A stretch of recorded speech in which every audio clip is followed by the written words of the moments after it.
Okay, thanks. Sorry, this is running a little late. And you win the endurance prize. That's right.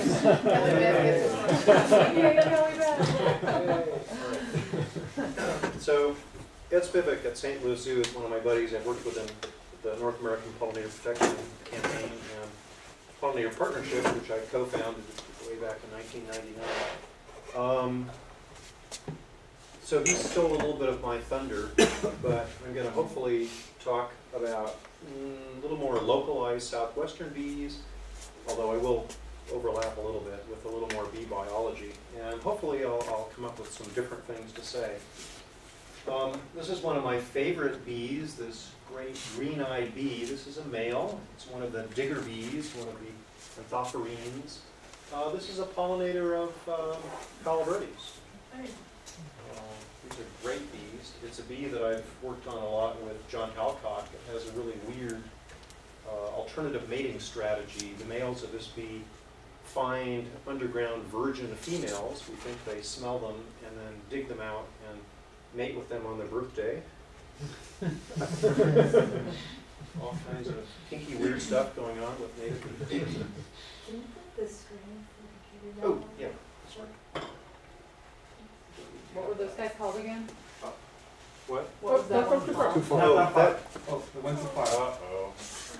You Now killed it! Now I've killed it. Maybe just push it out of the way, man. Right, yeah. Should move it down. Like that. That bee is called Centris pallida. That's a very, very, very common bee. Thank you, Joe. Yeah, does that work? Okay, great. And if you want to reach me, I've got a couple of email addresses. This one I'd probably pay attention to more. So just my last name, .stephen@gmail.com. Also sb@pollinator.org. That also works.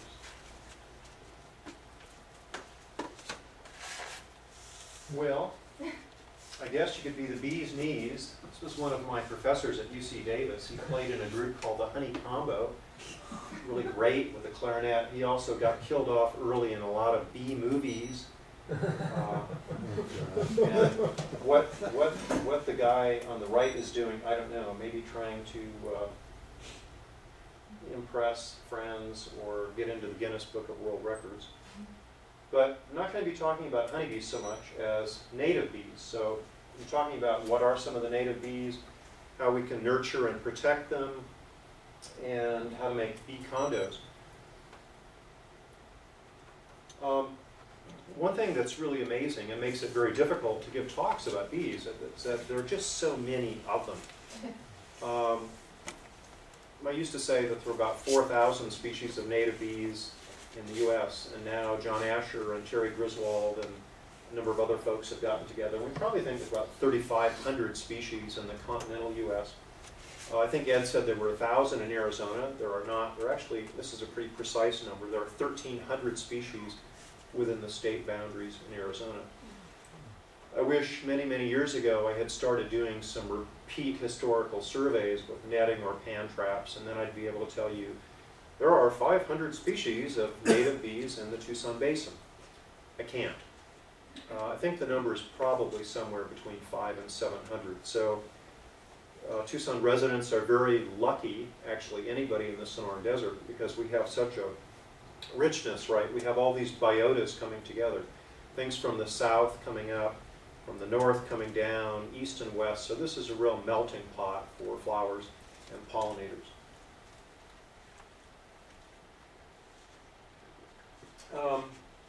The other thing that most of the public doesn't realize is that the vast majority of these bees, somewhere around 90%, are ground nesting. We call that odalis. And they don't just nest in any kind of soil.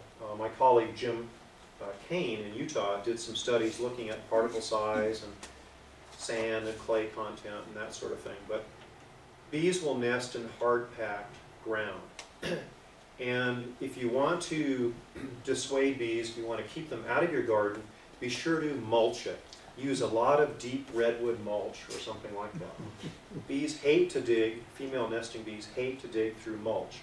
So try to keep a little bit of bare hard ground in your garden. That really helps.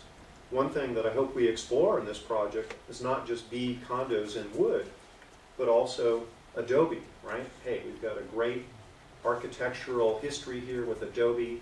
So I think deploying adobe bricks that are drilled or molded and presented either horizontally or vertically in walls, I think would be a really interesting study for all of us to play with.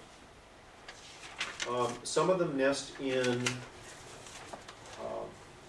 wood. This varies on the site. Anywhere from 10 to 30% of bees in a region will nest in wood, and I'll be talking about those later. Things like carpenter bees have very strong jaws, their mandibles, and they can dig their own nests, but the vast majority of them need to move in after other insects move out, like Marguerite's friends, the beetles.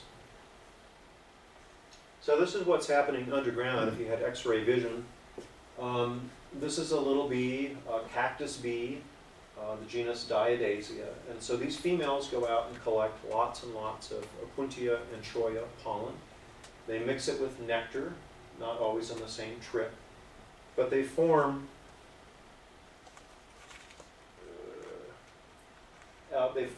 these little balls, and then in this case they're completely spherical, but some bees will form pollen provision masses that are a very specific stereotypical shape. But in this case it's like a little orange pea, and the female lays an egg on that. She turns around and makes a soil partition, and The laser pointer is the red dot right above the left and right buttons. It's just hard to see. Yeah, it is hard to see. Oh, there it is. Yay. Okay. So the egg turns into a little first instar larva, and bees also have a complete metamorphosis. So they actually go through 5 stadia or instars. And what is characteristic of bees is that this closure is spiral, and that's true for all bees. You can even see it in fossil bee nests. And the female has basically, we call this mass provisioning. So the female has put all of the goodies in there that larva will need to go to metamorphose and come out as an adult, right? So it's got a fully stocked pantry. Wish I thought of that for my daughters, you know, just stick all the food and presents and stuff they need and come out like on their sweet 16th birthday, right? Well, yeah. So if you compare and contrast different kinds of bees, the vast majority of these ground nesting solitary bees pack all the goodies in there. If you're a honeybee, no. You have nurse bees, and an individual cell stays open, and it gets visited thousands of times by little helpful, friendly, regurgitating nurse bees. So there's a lot of stuff going on below ground. What happens is that typically these are sealed off, and then those larvae will eat all of the food, the high protein pollen, which varies from about 5% up to 60% protein. Also has lipids, vitamins, minerals in there, everything the larva